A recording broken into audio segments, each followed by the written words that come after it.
Comment vous faire jouir toute seule? Bonjour à toutes, c'est Fabrice Julien, coach et auteur expert en sexualité depuis 2010 et dans cette vidéo, je vais vous parler de comment vous faire jouir toute seule.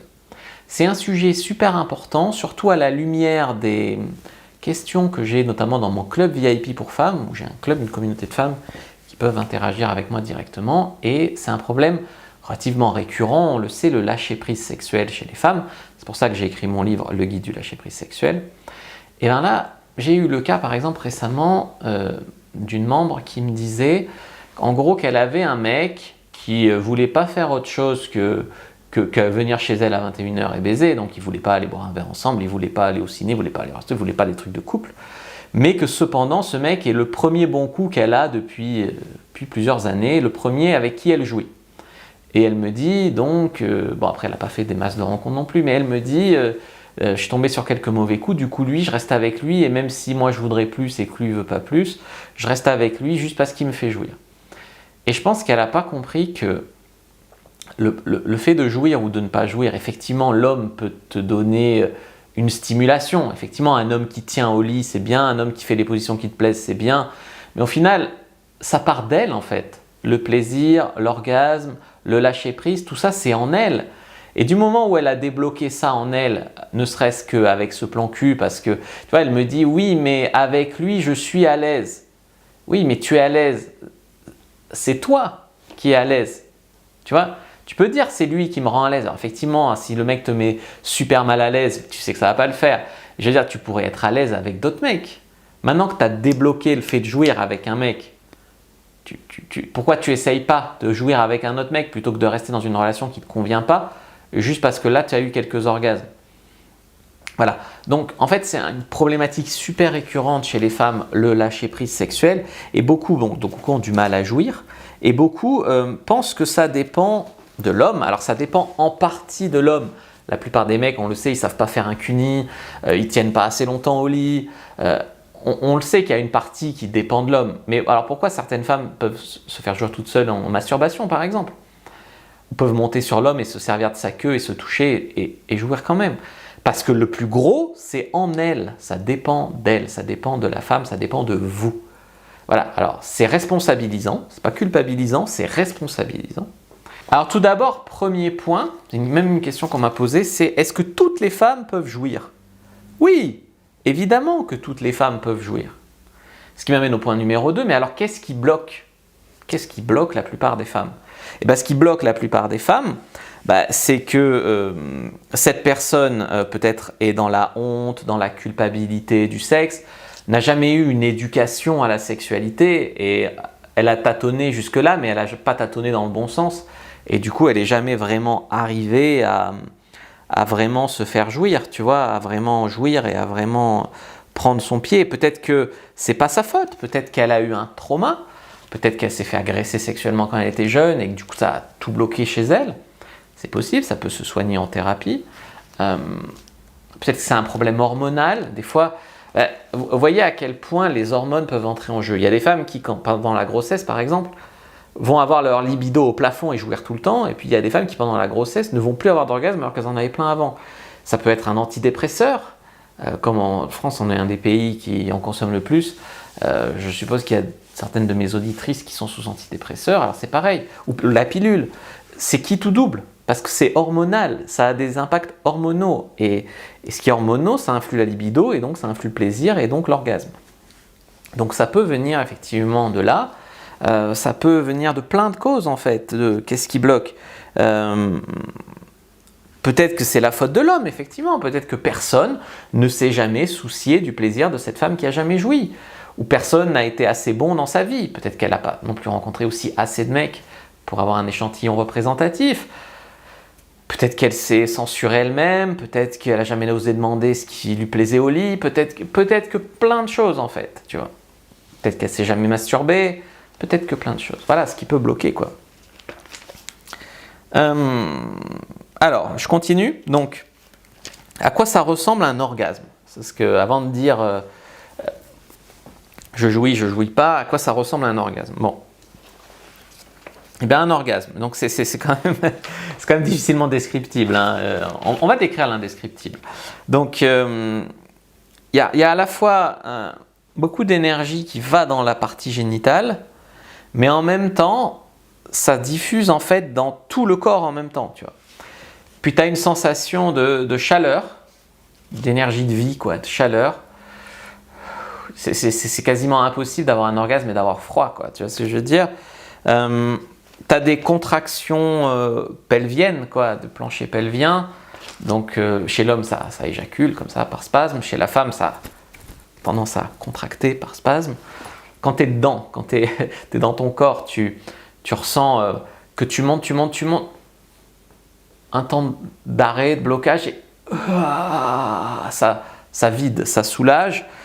Il y a certaines femmes qui, quand elles ont des orgasmes super forts, perdent un peu le contrôle, peuvent être prises de spasmes, peuvent ne pas arriver à parler, peuvent partir dans un fou rire, peuvent perdre le contrôle.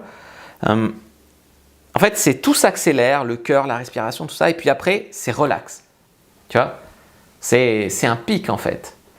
Et souvent, tu as une phase de montée, une phase de plateau, une phase de montée, une phase de plateau, une phase de montée, une phase de plateau, le pic, et après la phase où tout rentre dans l'ordre. Tu vois. Donc ça, c'est pour mieux décrire l'orgasme. Donc en 4, comment vous pouvez faire donc, pour jouir toute seule? Moi, en coaching, les femmes qui sont souvent bloquées par le fait de jouir ou de pas jouir, je leur donne un exercice qui serait l'exercice suivant. Bon, bien sûr, je leur fais se remuscler le muscle PC, par exemple les exercices de Kegel, tout ça c'est important, ça peut venir de là, surtout après une grossesse qui peut avoir relâché ses muscles. Bon, mais à part ça, souvent je donne un exercice de masturbation, alors, pas devant moi, hein, je ne suis pas un gros pervers, quoi qu'il y en a, ça leur plairait. Hein. En fait, d'arriver déjà à jouir, à trouver ce qui les fait réagir toute seule. Ça peut être de regarder du porno et de voir des scénarios qui les fait réagir. Ça peut être de se toucher avec la main ou avec un god ou peu importe. Déjà, arriver à jouir toute seule, tu vois. Parce qu'une fois que tu arrives toi-même à jouir toute seule, alors tu vas dire c'est moins marrant que quand c'est l'homme qui te fait jouir, c'est moins marrant que quand c'est à deux. Ou bien sûr, il faut bien commencer par quelque part. Puis c'est différent. Parce qu'après, une fois par exemple que tu sais assez connaître ton corps pour reconnaître comment te faire monter, les moments où tu peux te faire monter, les moments, la zone de non-retour, etc. Même si tu as apprivoisé ton corps toute seule, c'est pas grave. Qui a dit qu'il fallait apprivoiser son corps qu'en le faisant à deux? Personne. Donc tu t'apprivoises toute seule et après, par exemple, moi j'ai eu des copines qui savaient extrêmement bien se faire jouir. Et par exemple, elles me disaient, bon, prends-moi en levrette ou je monte sur toi. J'en ai une en tête en particulier, c'est des bons souvenirs. Elle jouissait 11 fois, 12 fois, mais fort, quand elle baisait avec moi. Alors, on se faisait des baises qui duraient 1h30, 2 heures. Ce que je veux dire, c'est on baisait, elle dit « Ah, là, je sens qu'il y a une fenêtre. » Hop, elle commençait à se masturber en même temps. Elle se montait juste assez, puis après, elle se baisait sur ma queue, mais elle avait amorcé le truc. Et elle jouissait sur moi, mais ouais, je te dis, des fois, une dizaine de fois. Truc de malade pour le commun des mortels. Et elle connaissait bien son corps. Hein. D'ailleurs, on s'entendait très bien sur ce plan-là. Donc ça, c'était pas mal, tu vois. Donc, seul, à deux, voilà. Ça, c'est important d'en arriver là. Donc, le mieux, c'est d'apprendre en se masturbant. Et même si vous êtes en couple, vous pouvez vous masturber à côté. Ou même, je vais vous dire, si vous baisez avec votre mec, vous pouvez vous masturber en même temps que vous baisez. Ça, c'est des faux tabous hein, qui sont là, voilà. Bien sûr, il y a toute une phase où il faut oublier les doutes, ne pas se mettre la pression, parce que paradoxalement, plus on va te dire tu jouis, tu vas jouir, tu jouis, ou plus vous vous disiez cette fois il faut que je jouisse, cette fois il faut que je jouisse, sinon il ne va pas être content par exemple, ou sinon je ne vais pas être contente, et moins malheureusement vous allez jouir, parce qu'il y a cette pression qui vient. Malheureusement, mais la pression, elle est souvent en vous. Alors bien sûr, il y a des connards qui vous mettent la pression, mais souvent elle est en vous. Vous pouvez prendre du lubrifiant si besoin, ou un sextoy vibrant pour aider à ce que ça glisse mieux, parce que ça vibre mieux. Vous pouvez fermer les yeux et imaginer des super scénarios qui vous excitent. Voilà. Ensuite, en 5, souvent les femmes se disent donc quand je me masturbe toute seule, je me touche seulement le clito et je jouis, ou les lèvres vaginales et je jouis. Mais quand je suis en couple, je me demande de jouir par pénétration. Et là, on voit tout de suite, parce que je l'ai présenté de manière à ce qu'on le voit, la faiblesse de l'argumentation. On s'entraîne toute seule à jouir en se touchant le clito, et quand on baise à deux avec un mec, on se demande de jouir par pénétration sur le point G. Bon, ben ça va pas. Donc pourquoi est-ce que, par exemple, on ne stimulerait pas le clitoris quand on baise avec un mec? Ah, moi j'ai pas réinventé l'eau chaude là, hein. Mais pourtant il faut le dire, hein, parce que ça manque beaucoup. Donc, il y a des positions, alors souvent je parle de celle-là où la fille te monte dessus et du coup elle peut se frotter le clito sur ton bas-ventre ou sur ton pubis, mais tu en as d'autres. Tu as des positions, par exemple, en levrette complètement allongée sur le lit de dos, elle peut se toucher en même temps que tu la baises. Il y a plein de façons de se masturber en même temps qu'on te prend. Tu vois. Alors au début, tu vas te masturber, tu vas te mener à l'orgasme en même temps qu'on te baise. Après, tu vas juste te monter assez pour que la stimulation suffise parce que tu étais assez monté pour partir. Puis après, tu vas t'habituer, et après, tu vas peut-être même jouir sans aucune stimulation clitoridienne. Même si c'est bon, la stimulation clitoridienne, il n'y a pas de raison de plus la faire, mais voilà. Mais pour ça, il faut guider le mec, il faut l'encourager. Par exemple, je sais pas, par exemple, tu sais que pour jouir, tu as besoin qu'on te caresse les seins. Bon, tu peux te les caresser toi-même, mais tu peux aussi dire au mec de te les caresser. Pourquoi tant de couples c'est marrant parce que souvent on dit que c'est l'homme l'homme ne communique pas, l'homme est machin, mais souvent en couple, en sexe, il faut arracher les vers du nez à une femme sur ce qu'elle a envie au lit. N'hésitez pas à communiquer, à guider, à tout ça, c'est important.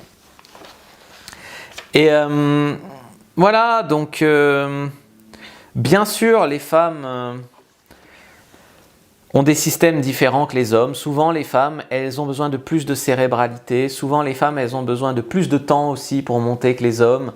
Elles ont besoin de plus, tout ça. Les systèmes sont différents, mais quand on se comprend et qu'on fait un effort pour faire jouir l'autre et pour se faire jouir soi-même, en fait, soi-même, on met toutes les chances de son côté pour que ça soit bien. Et l'autre, bien sûr, il faut avoir un partenaire qui fait un minimum d'effort pour soi. Et voilà, et ça marche. Donc pour aller plus loin, mesdames, là-dessus, je vous conseille de lire le guide du lâcher-prise sexuel, qui est mon guide vraiment qui parle de ça en fait, hein, de manière très complète, mais qui fera pas, c'est pas la lecture qui va vous faire jouir, c'est la mise en place des choses dans votre vie. Et après, il y a le guide de la bonne amante, qui est un guide vraiment de sexualité moderne, quoi, pour femmes libérées, pour femmes normales en fait, dans notre société de tous les jours. Je vous dis à bientôt et que le Dieu de la sexualité soit avec vous les amis.